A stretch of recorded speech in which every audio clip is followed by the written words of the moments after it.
আমার সামনে পড়েছে। আমার সামনে তো সেটা কিছু দেখতে পাচ্ছি না, তুমি কার কথা বলতেছো? ম্যাডাম আপনার সামনে পড়ে নাই, আমার স্কুটির সামনে পড়েছে। ও একটু কষ্ট করে আমার সামনে আসতে গাও। এই আপনি ম্যাডামের চোখের সামনে যান যান।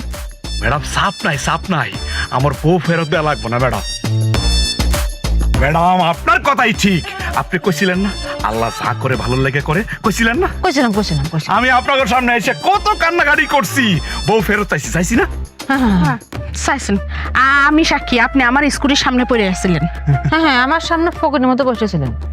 হ্যাঁ, তা কি হয়েছে? এত খুশি কিসের জন্য? বউকে চলে আইছে। ম্যাডাম আপনাকে ধন্যবাদ দেওয়ার জন্য আইছি। কি বাঁচানটা যে বাঁচাই দিচ্ছেন না, ম্যাডাম। ঠিক আছে কি হয়েছে? ওই যে বাসুরেতে গেছিলেন না আপনারা? হ্যাঁ, গেছিলাম।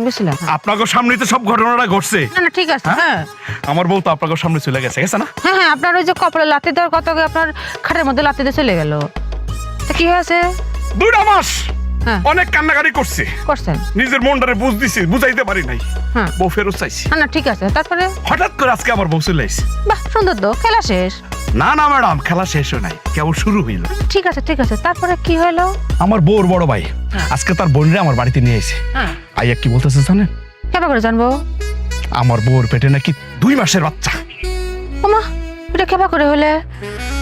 সে না বাসাটাতে চলে গেল, তারপর 2 মাস তো সংসারই করলে না। আমি তো এটাই কইতেছি ম্যাডাম, পয়েন্ট তো এটাই, যার সাথে আমি থাকলাম না, শুইলাম না, কিছু করলাম না, তারপরে আমার বাচ্চা যায় কেমনি? না ঠিক আছে, বুঝলাম।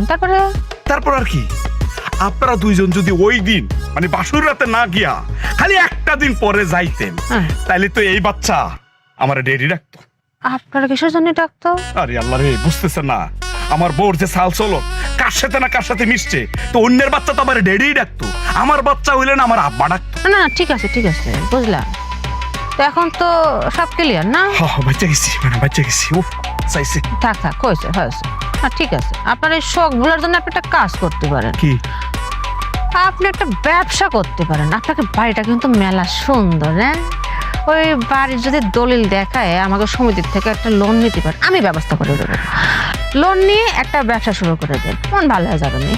ঠিক আছে ম্যাডাম, ব্যবসাটা যদি সুন্দর করে দাঁড় করাইতে পারি তাহলে ভালো থেকে একটা বিয়ে করবো। না ঠিক আছে। আলেয়া। জি ম্যাডাম। ব্যস্ত না কিসের জন্য? জি, আর শোনেন, আপনি যখন তখন আর স্কুটির সামনে পড়েন না। আরে সমাধান তো হয়ে গেছে, স্কুলের সামনে আর কে পড়বো?